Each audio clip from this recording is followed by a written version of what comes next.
And even worse, and we just talked about this last night, there's companies that are in the travel nursing industry that don't know what tax home is. It's crazy. Hello everyone, my name is Dr. Dylan Callier. I'm a physical therapist and welcome to the New Medical Nomads podcast, where I get to document my journey as a medical traveler, as well as interview other experts within the traveling field. Now, the rules for the traveling game are constantly changing, so anything you hear on this show should be for entertainment purposes only. This is not legal, financial, or medical advice. Enjoy the show and safe travels.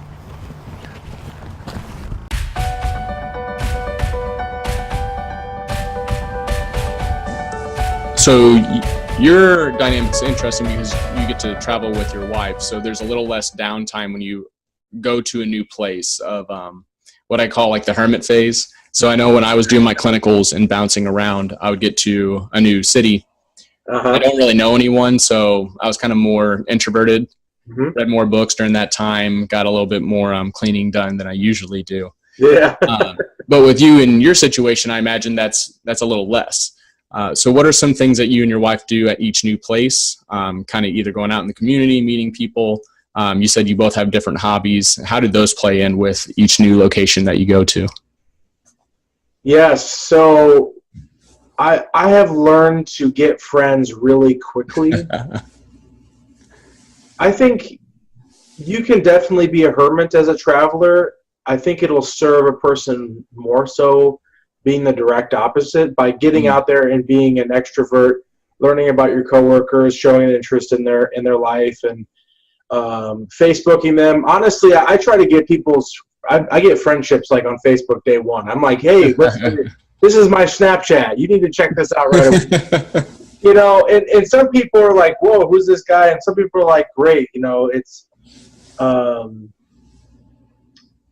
so, you know, we just try to develop friendships right away because it's more of a good experience that way.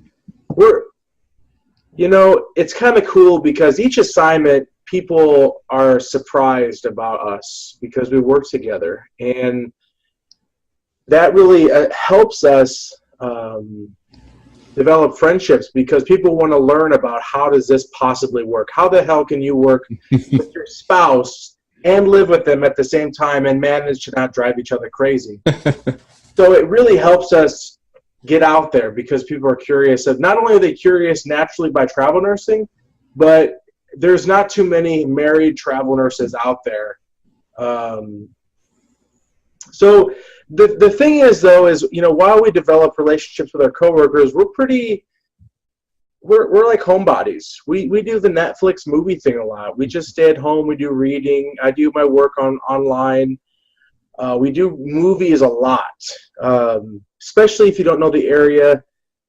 It's just kind of like our go-to fallback. So we find movie theaters right away. We do the Mario Kart thing every now and again. Sarah is so good at Mario Kart. So much. There's something about girls in Mario Kart, man. It's crazy because a buddy of mine, Jimmy, even his female friends they're good at Mario Kart. It's crazy. I don't get it. But do you play, what kind of Mario Kart do you play? N64 or Wii? So Sarah loves N64. Okay. I think that's crap. I don't like it because the graphics are horrible. It's you got block people. It's the original though. Like it is. You gotta do that. Wii's so hard to control.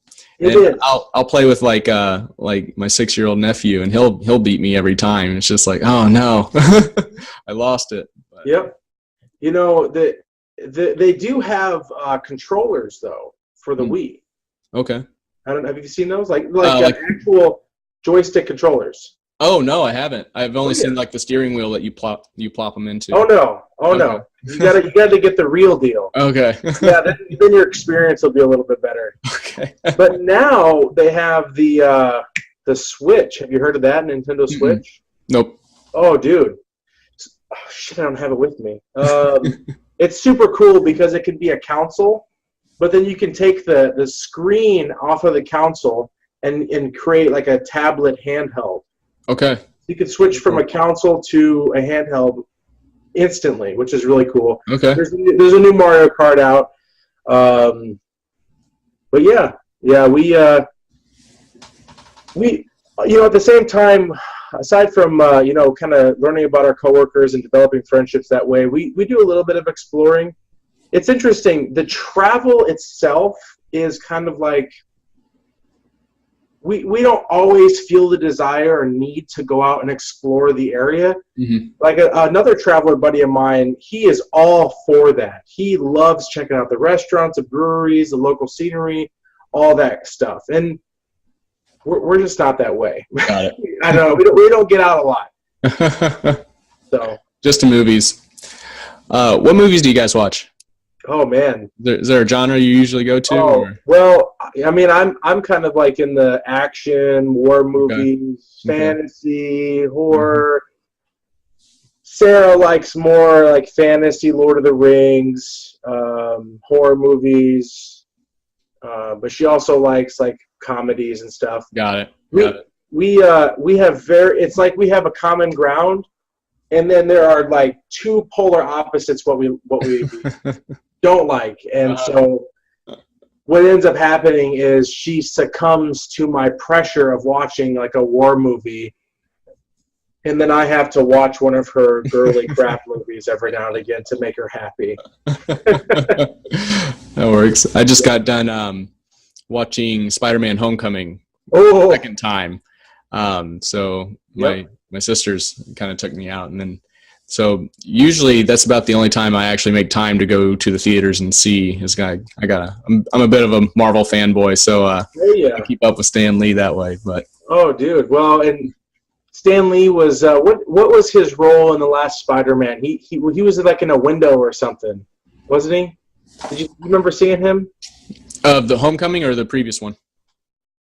Is the Homecoming the most recent Spider-Man? It is, yeah. Yeah. He definitely had a role. I can't remember if he was like an angry neighbor or something, or but I love that little like roles he's got. Yeah, just little cameos. Yeah, he was. I think he was yelling outside of a window, and then like there's another older lady across the street, and they like started having a conversation. I don't know if they were hitting it off or not. Maybe there's a side story there that they were going down to, but right. So who's your favorite Spider-Man then? Oh, I really enjoyed. Is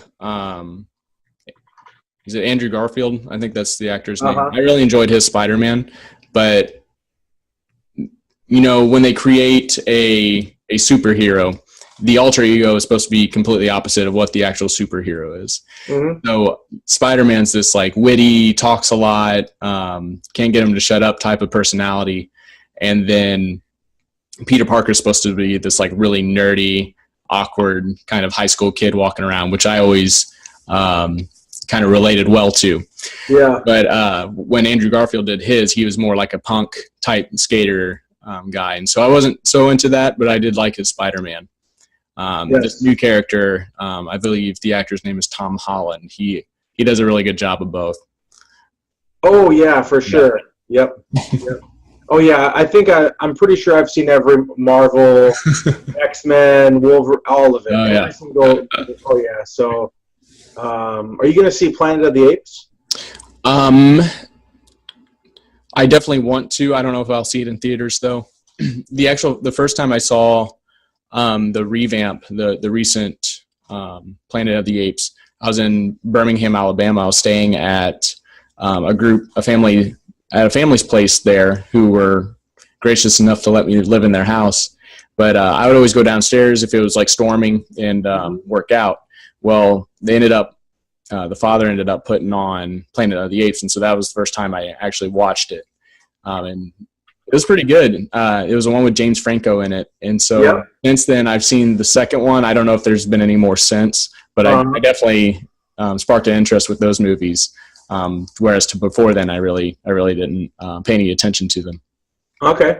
What about the Alien series or Prometheus or any of that? I watched Prometheus. That was really good. Did you see the most recent follow-up to that? I did not. Oh, oh, dude. Oh, listen out. That is so good. I feel like we need to have frequent flyer miles to movies. That's how frequently we go. Yeah. Because you said you're from a small town in Missouri. Mm-hmm. Yep. How many people live in that town? On the sign it says 7,000. Oh, I think it's a little bit more than that, but there's definitely some smaller towns in Illinois that have a smaller population than that. But it was, up until recently, it was a good 30 to 45-minute drive before you could actually get to a movie theater to see a movie. Oh, that's so cute. So my high school had 2,000 people, if it gives you Okay. context there. Here in Madison, and not just Madison, but larger cities, there's these theater chains called Marcus Theaters. Okay. Have you heard of them? I'm not. Okay. So Marcus Theaters, this is totally not sponsored, but I'm just telling you, Marcus Theaters are badass theaters. It's like theaters on crack. It is so good. They have reclining heated seats. They have buttons you push to order food. You can order drinks, nachos, burgers while you're watching the movie, before you're watching the movie, after you're watching the movie. They've got a little tray table that you just put all your stuff on.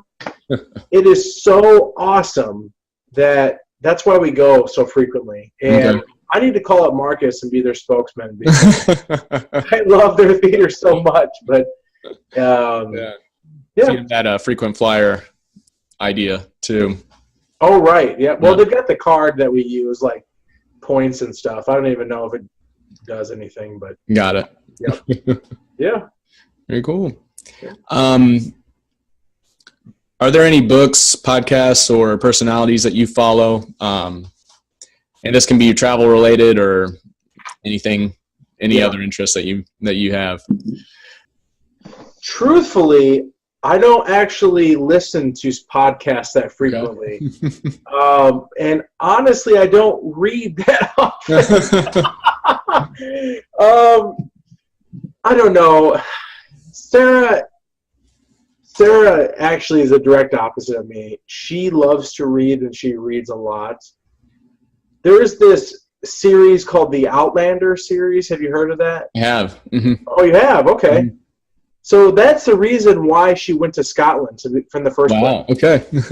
and another interesting fact is I contacted the bookstore that sells signed copies of that book, Outlander. It's written by Diana Gabaldon, and it's in Arizona. I contacted their bookstore and asked if they could, or emailed them and see if they could do a special inscription. So Diana Gabaldon did a cool inscription for me in a book that I gave to Sarah because I can't stress how much Sarah is in love with this book series. I mean, it literally motivated her to take a 10-hour flight to Scotland. I mean, and for good reason, because Scotland's awesome. But she loves this series. In fact, it's a TV show now. I don't know if you heard about that. I did not. Dude, it is so good. But I haven't read the books yet, and she gives me crap all the time, and I really should sit down and read them. It's the thing is, I like reading. I just don't take the time for it because I'm so busy reading other things related to travel nursing and building my online courses and stuff. As far as podcasts, I think I've listened to maybe a handful of podcasts over the course of ever, even though there's some really good ones out there that I've heard of. But interestingly, my friend and I are starting a podcast called the Medroom Chronicles, and it's a podcast that is supposed to take the average person or anyone that's listening behind the scenes of nursing. I don't know if you've noticed, you've probably been in med rooms as a physical therapist at some point or another, haven't you? A med group? No. Have you been in med rooms at work? Oh, med rooms, yeah. Actually, one of my clinicals was in the ICU. Oh, okay. When I was a student. So you know that there's some special things happening in the med room. Conversations that would not be very savory for the floor, I guess you could say. And so the hope is that the podcast is a completely uncensored raw view of nursing, which is the truth. We're trying to give an accurate portrayal of nursing in general, and try to share some of the challenges and maybe frustrations that we have as nurses. And so it is definitely unrated. There is a whole lot of honesty, probably more than what some people want to hear, but you know, we want to give it to people how it is sometimes, or rather, we want to give the public a true, I don't know, portrayal of the issues that we face. Right.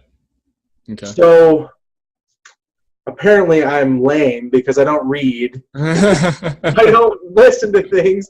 You know, I listen. No judgment, but I do have like a library behind me at the moment. I see that, and I can't even look at it because I have nothing. I just have, you know, all this. This is actually not even my stuff. I don't even know what's back here. It's the in-laws' house. But I actually watch a lot of YouTube videos, and I think that you get some information that way. Yeah, absolutely. There is, recently, a friend of mine pointed me to this vlogger called Casey Neistat. Have you heard of him? I'm not. It's awesome. Awesome. You just have to check him out. He is a internet entrepreneur that just vlogs about his life because he's built up his brand of himself, and people just want him to, like, for instance, he gets calls from the Turkish Airlines, and they're like, "Hey, what are you doing this weekend? I want you to fly to Turkey and review our newest first-class seats." I'm like, what a sweet gig, right? Yeah, I actually, I don't read or listen to podcasts. Sorry. Okay, no, that's good. Yeah. So you've been working on some videos yourself, and I've been able to watch a few there on YouTube. And one of the things that you touched on that I thought would be good to talk about is kind of how family life is impacted by your choice to travel. Yes. And so I actually have 2 sisters, and then one has 3 nephews. So I have 3 nephews. And one of the things that I kind of consider is how much that I might be missing out on when I go and take this travel, or, you know, kind of leaving the parents behind. I still got a grandma. She's like my favorite. But how did that go for you? Did you learn any lessons with that? How did that impact you kind of leaving the hometown and going off on these adventures? Yes. The truth is, it's hard. It's harder, particularly for Sarah. She's closer with her family. She has siblings. Her family is a pretty solid unit. My family is a little unorthodox. I was raised by a single mom. I'm not very close with my dad. And I don't have a whole lot of close friends that I rely upon on a regular basis. For Sarah, it's the direct opposite. She's very close with her family, and she's very close with her friends, and she needs that social interaction to, stay happy. Mm-hmm. And the first assignment we had was in Minneapolis. We were only 45 minutes away from her family. Got it. Whereas when we went to Oregon, that was really hard on her. I mean, really hard on her. For me, I'm an only child. It's easier for me to get out there, and I'm a little more independent. And not that she's not independent. That's not the right word. I'm used to being alone as an only child. I'm used to entertaining myself. I don't need that as much as she does. I don't need that social interaction as much. Mm-hmm. I'm super sociable at work and when we go out and do things, but I'm very content with not seeing another human being for a week straight. I'm totally cool with that. And sometimes I'm like, I need it so badly. So yeah, it's tough. You get used to it, I think, as time goes on. You learn, you cope with it, you develop kind of a resilience to that loneliness that some people might feel. But at the same time, I was kind of alluding to that earlier, which is some people can't take it. They go out and travel. They go out and go away from everything that they know and love, and then they find out that it really isn't worth it for them. It's hard on them. Mm-hmm. Yeah. Got it. Mm-hmm. Got it. Yeah. There's a reason that there's such a big need out there for medical travelers, and why the pay is higher. And I think it is something that not everybody can do. For those that do take advantage of it, have the time of their life. If you were talking to somebody, a travel nurse who's been out of school for a couple of years, like you said, really kind of considering whether or not they should go and do this whole medical traveling thing, become a travel nurse, but they're on the fence, what would you tell them? I would say get off the fence.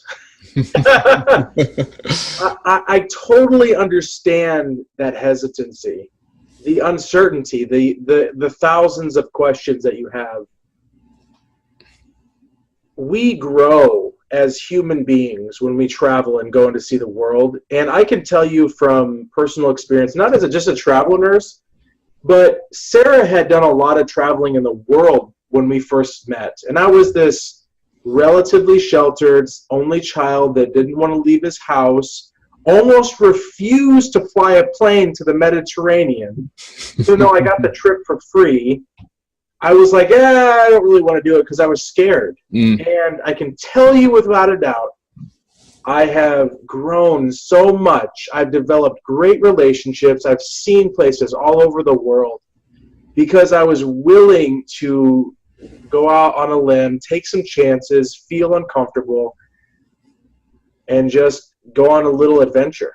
So I get it, but just do it. Just Awesome. do it. Awesome. And then the last question I have here,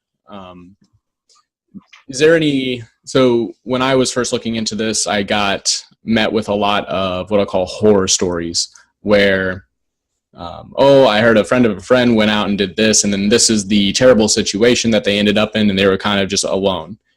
Do you have any quote unquote horror stories that you've had to deal with? And then how did you, your wife, and the recruiting company kind of handle that? Yeah, I was talking a little bit about that earlier in our conversation about being treated poorly. 99% of our experience has been fine as a traveler. We've had good relationships with our coworkers and our facilities. The only horror story that I could say was we have been given unfair patient loads as travelers, and we have been treated poorly by those coworkers that gave us those unpatient loads. The upside to traveling is it's temporary. It's only 13 weeks.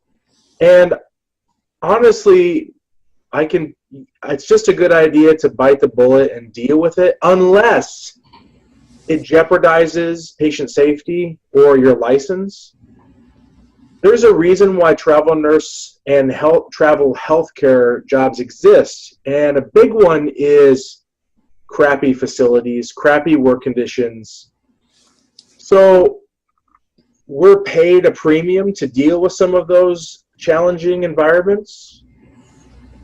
Aside from that, we've gotten really lucky. I think it's a little more challenging to essentially screw over two travelers, a traveling pair. So we definitely have that as an advantage in terms of negotiation power and our situations that we get involved in. As a lone traveler, you're a little more vulnerable. I have read a lot of those horror stories that you're talking about, particularly on Facebook groups, forums, where the contracts weren't abided by, or they didn't get paid, or housing was really crappy, or the work conditions were dangerous, stuff like that. I think that a good idea would be to try to alleviate it with your coworkers, your colleagues at the facility, If you can't alleviate it with them, maybe talk with the management. If you can't alleviate with management, then maybe you need to start talking with your recruiter so that they can maybe collaborate and figure out what the problem is. Most travel companies have a clinical liaison, essentially, whether it's a traveling nurse. I'm sure the companies that you work for probably have a physical therapist that maybe works with the company that probably helps work out some of those issues. And ultimately, if you have this terrible situation that you're involved in, the worst case scenario is that you have to think about maybe walking on a contract. And that's a whole nother beast entirely that I haven't even had to go down that road, fortunately. There's plenty of people that have. So we've been lucky for the most part, and I think a majority of travelers have been lucky to avoid those major issues. Mm-hmm. There is a small portion of travelers that have to deal with it every day. So it's kind of a risk you take as a traveler. Got it. Yeah. What is the biggest myth that you've come across? There's a lot of kind of rumors out there surrounding medical traveling. I know for travel PT, I'm sure as travel nursing as well. Yes. What are some of the rumors, the myths that you've encountered and that you have found to be not so accurate? Honestly, there's a ton of them. There is so many out there. And I think some of that has to do with the lack of transparency of the industry. Mm-hmm. But also people get a little paranoid and things just seem to just blossom. But there's really two main myths that I've seen that again and again and again they come up. And I don't understand why. So I'm going to talk to them about it. Okay. All right. The first one is the 50-mile rule. Have you ever heard of the 50-mile rule? I have. Okay. It's totally not true. And the myth itself is you need to be 50 miles away to be a travel nurse, or 50 miles away to be a traveler, 50 miles away to qualify for the tax-free money. The truth is there isn't a single mention of 50 miles or any distance in the tax code. Okay. This, from what I understand about this myth, because it's hard to track down the origins of a myth, that's probably what makes it a good myth. From what I understand, the 50-mile rule came from hospitals, and they don't want to hire a traveling professional that lives too close because it can look poorly when it comes to taxes and those rules. Apparently. So just know that there's no 50-mile rule. I'm rambling on here because it's so weird. There's no 50-mile rule. The second myth that I've come across is everything that has to do with tax home. It's a complicated subject, and I can understand why it is difficult to understand because it's not very clear in the IRS code. And for anyone that's listening, a tax home is required in order for you to qualify for tax-free money. So a tax home isn't an address. Some companies, some shady companies will say, oh, it's fine. Just use your family's address. Just use your friend's address. A tax home is different than your permanent residence, which is a permanent residence is where your legal ties are, like where you receive your mail, and what's another one? The mail is a big one. The tax home refers to the location where you do business, where you have historical ties, where you have living expenses. So there's a lot of little. There's not a lot of rules. There's 3 specific rules on how to create and how to maintain a tax home. The bottom line is, as a traveler, as a healthcare traveler, you need to have a tax home in place in order to accept tax-free money. And so why is this important? Well, as a traveler, our pay depends upon 2 things, which is your hourly taxable rate and the tax-free stipends that you can receive from a company.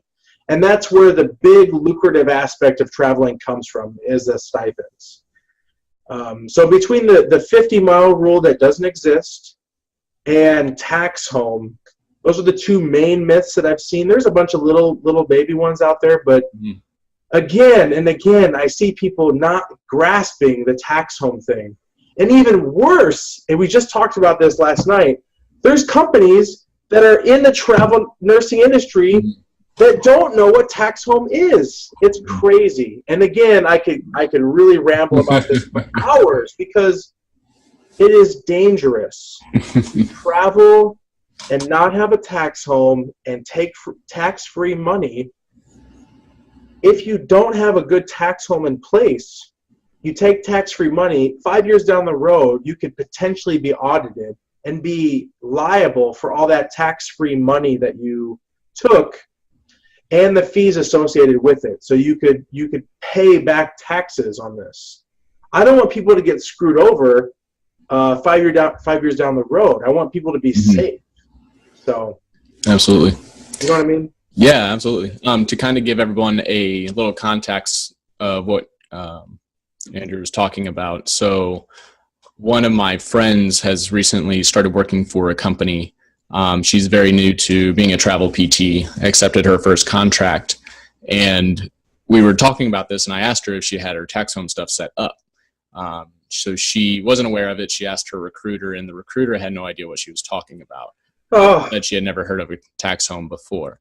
Yeah. I encouraged her to keep pushing. And I guess the recruiter that she was working with was kind of asking buddies in the office, and even they didn't know. She was asking friends, didn't know what a tax home was either. So it's very, I don't think this would be an average experience, but I definitely think that we need to be more aware of all the information that goes into being a medical traveler, so that if an issue like this comes up, you know that it's a red flag, and that you should probably start either asking more questions or potentially looking for somewhere else to go. Move on. That's the bottom line there. If I feel like it's a good idea to move on, because tax home is such an important issue to traveling, and if a majority of the company has no clue what that is, it makes me very uncomfortable. It makes me wonder about their other competency in other aspects of this industry. Absolutely. And for the 50-mile rule for working outside of that, that is a rumor that's been going around of, if you wanted to be a traveler, but you could still, I guess, potentially live at home or live somewhere cheap at a friend's house, that if you were outside of a 50-mile radius of your permanent address, your tax home, that you're good, that you're not going to be come after by the IRS for any potential legal stuff down the road. But that is not true. It's, from what I've heard, nothing cut and dry. It's basically a line in the legal world of anything that is within reason for commuting is not considered to be a travel range. So right now I'm actually commuting about 1 hour one way. That is around potentially 80 miles to where I'm currently working. So if I were to try and say that I was a traveler, that this is my permanent address and I am now traveling to this clinic that I'm working at, I could potentially be at fault for basically not being a traveler and still making that commute. I've also heard of some people saying that maybe if you just cross state lines, you're good. And this is more for the Northeast, where there's smaller states, where that is also not true, where you need to, again, be in that radius that would be considered not commutable. And even up in those states, I've heard of, up to an hour to 2 hour commutes that people do every day. From my hometown, we have a lot of manual labor, so a lot of lumber and mulch guys that will travel up to St. Louis. And their commute is, again, around an hour and a half. So take that into account. Again, this isn't any financial advice by any means, but definitely kind of do your homework, do your research, and figure out what to do when it comes to your specific situation. Yes. Yep, without a doubt. And, having an accountant that specializes in traveler taxes, and there's not very many out there. Of course, travel tax is super common, probably the most common one you'll hear about in all the forums, Facebook groups. Joseph Smith, he's been around forever. He was a traveling RT that I believe went back to get an accounting degree and now has a small business that's all he does is he helps travelers out there.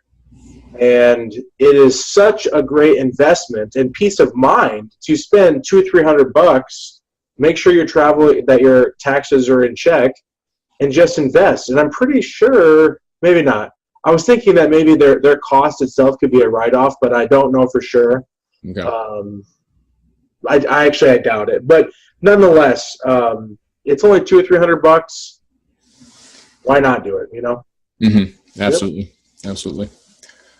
Well, thank you so much, Andrew, for coming on the show. I'm really excited that we got to get in touch and start a relationship here. Yeah. If anybody had any questions for you, you're already a part of the New Medical Nomads group on Facebook. But if anybody wanted to reach out to you, how would they best be able to contact you? Well, they could email me. My email is andrewcraigrn@yahoo.com. I've got a few social media channels. You could always check out my YouTube channel, message me there. And then I've got a website, andrewcraigrn.com. You could message me there. I'm all over the place, man. I'm just all over the internet. My LinkedIn profile, you name it. I'm so open. I talk to people on the different social media channels all the time. And, feel free to reach out to me. I love helping people out with this. It's challenging, but, it's worth it. Absolutely. Yep. Did you want to talk about your kind of more going into like the YouTube channel and other things that you have going on? Did you want to mention those at all? Yeah, sure. A brief backstory is I started to make YouTube videos a couple months back. And ever since I started doing that, things have gotten really interesting. I posted my first video on a major nursing website, All Nurses, and that was featured for several days. And I've been contacted by a few companies to do some videos for them, which is pretty awesome. Yeah. Work with like PAN Travelers, which is the Professional Association of Nurse Travelers, and then potentially some travel nursing agencies. Oh, excuse me. A big project that I'm going to be doing in the next couple of months, which I'm hoping to release before TravCon, is I'm creating a comprehensive video course for healthcare travelers.